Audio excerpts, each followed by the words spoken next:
बिस्मिल्लाहिर्रहमानिर्रहीम। अस्सलाम वालेकुम दोस्तों, कैसे हैं आप सब। मैं हूं शुमाइला और वेलकम करती हूं आपको आपके चैनल कुक विद शुमाइला में। तो आज मैं आपको दही जमाने का एक ऐसा तरीका बताऊंगी जो कि आपने आज से पहले नहीं देखा होगा। दही जमाना आसान काम है, तकरीबन हर घर में जमाया जाता है, लेकिन क्या है दही पानी छोड़ देता है, बिल्कुल भी गाढ़ा नहीं जमता। तो गाढ़ा दही कैसे जमाएंगे ये मैं आज आपको बताऊँगी। एक ऐसा सीक्रेट इंग्रेडिएंट का इस्तेमाल करते हुए हम दही को जमाएंगे और आप उसके रिजल्ट देख के हैरान रह जाएंगे। एकदम क्रीमी और हलवाई स्टाइल मज़ेदार दही बन के रेडी होगा और खाते हुए ऐसा फील होगा कि हम किसी बड़ी ब्रांड का दही खा रहे हैं। ऐसा दही घर में नहीं जमता, लेकिन आज मैं आपको बड़ी ब्रांड जैसा ही दही घर पर जमाना सिखाऊंगी, जो कि बहुत ही आसान है। मेरी आज की वीडियो अच्छी लगे तो थम्स अप देना है और सब्सक्राइब भी कर देना है। तो चलिए बिस्मिल्लाहिर्रहमानिर्रहीम पढ़ के आज की मज़ेदार सी रेसिपी को बनाना शुरू करते हैं। इसके लिए मैंने लिया है 1 लीटर दूध। ये खुला दूध है और फुल फैट है। तो इस रेसिपी के लिए आपने पैकेट वाला दूध नहीं लेना, खुला दूध ही लेना है और किसी अच्छी दुकान से लें जहां से आपको अच्छा गाढ़ा क्रीमी और फुल फैट दूध मिले। तो यहाँ हम सबसे पहले दूध को उबाल दिलाएंगे। उबाल आ चुका है। अब कोई बड़ा चम्मच या पवी ले लें और उसकी मदद से दूध को इस तरह फेंटते रहें, ऊपर से नीचे की तरफ गिराते रहें ताकि इसमें झाग पैदा हो, इसमें क्रीम पैदा हो। जिस तरह मैं कर रही हूँ बिल्कुल इसी तरह ही आपने दूध को उबाल के दौरान ही इसी तरह फेंट लेना है। अगर आपके पास फुल फैट मिल्क अवेलेबल नहीं है और घर का इस्तेमाल शुदा दूध अवेलेबल है जिसकी बलाई उतरी हुई होती है, तो अगर आप उस दूध से भी मेरी रेसिपी को फॉलो करते हुए दही जमाएंगे ना, तो तब भी आपका दही सख्त गाढ़ा बनेगा और बिल्कुल भी पानी नहीं छोड़ेगा।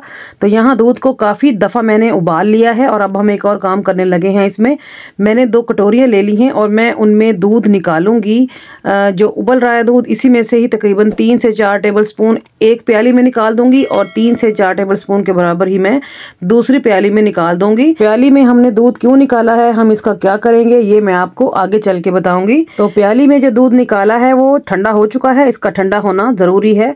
अब मैं इसमें ऐड कर रही हूँ 1 चम्मच भर के कॉर्नफ्लोर का। कॉर्नफ्लोर दही में पानी पैदा नहीं होने देगा। तो आप देख सकते हैं कि 1 लीटर दूध से दही जमा रही हूँ मैं और मैं उसमें सिर्फ 1 टेबल स्पून कॉर्नफ्लोर ऐड कर रही हूँ। तो आप भी जब कॉर्नफ्लोर डालें तो 1 चम्मच ही डालें, ज़्यादा ना डालें। इस मिक्सचर को करते हैं साइड पे और दूसरी प्याली ले लेंगे।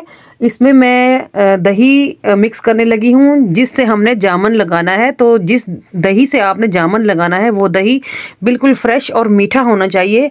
अगर खट्टा फ्लेवर हुआ तो जो आपका दही जमेगा वो भी खट्टे फ्लेवर का ही जमेगा। इसलिए आप कोशिश करें कि जिस दही से जामन लगाएं वो दही बिल्कुल फ्रेश हो। तो यहाँ पर दूध को उबालकर चूल्हे से उतार लिया था और अब इसका जो टेम्परेचर है वो काफ़ी हद तक नॉर्मल हो चुका है।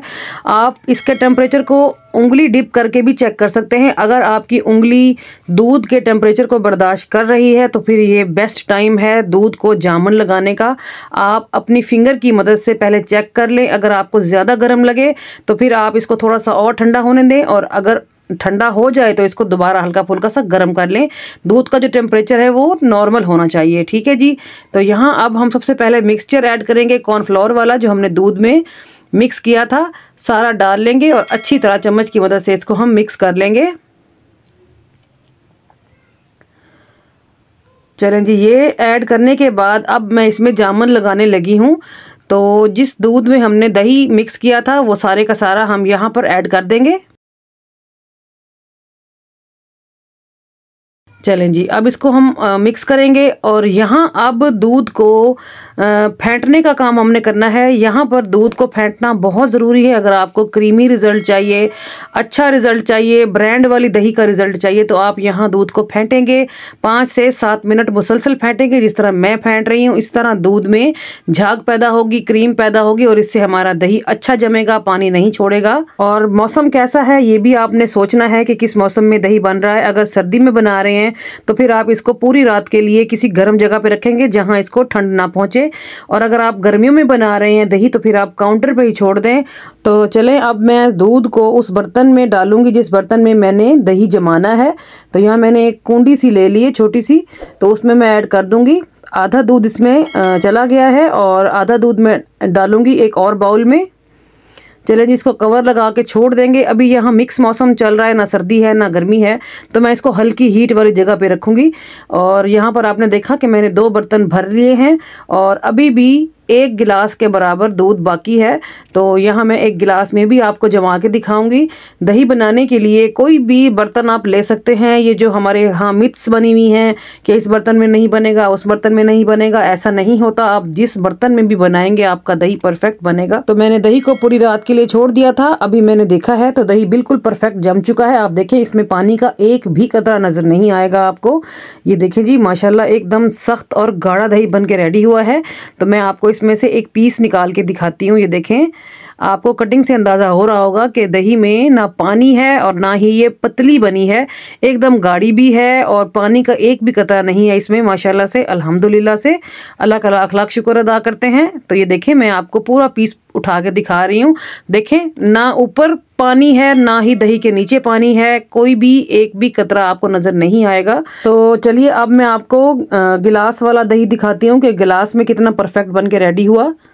ये देखिए जी, ये देखिए माशाल्लाह से, आप लुक चेक करें और इसका क्रीमी टेक्सचर तो आपको दिख ही रहा होगा माशाल्लाह से। तो ज़रूर बनाइएगा मेरी रेसिपी को फॉलो करते हुए। तो साथ के साथ ये भी बता दें आपको मेरी आज की रेसिपी कैसी लगी। उम्मीद करती हूँ अच्छी लगी होगी। अगर अच्छी लगी है तो थम्स अप देना नहीं भूलना आपने, और चैनल को भी सब्सक्राइब कर देना है और अपने प्यारों में, दोस्तों में, रिश्तेदारों में ज़रूर शेयर किया कीजिए मेरी वीडियो को। इसके लिए मैं आपकी दिल से शुक्रगुजार रहूँगी। तो एक बार मेरी रेसिपी को फॉलो करते हुए ज़रूर जमाएं दही। आगे माह रमज़ान आ रहा है तो ये बहुत ही यूज़फुल रेसिपी है।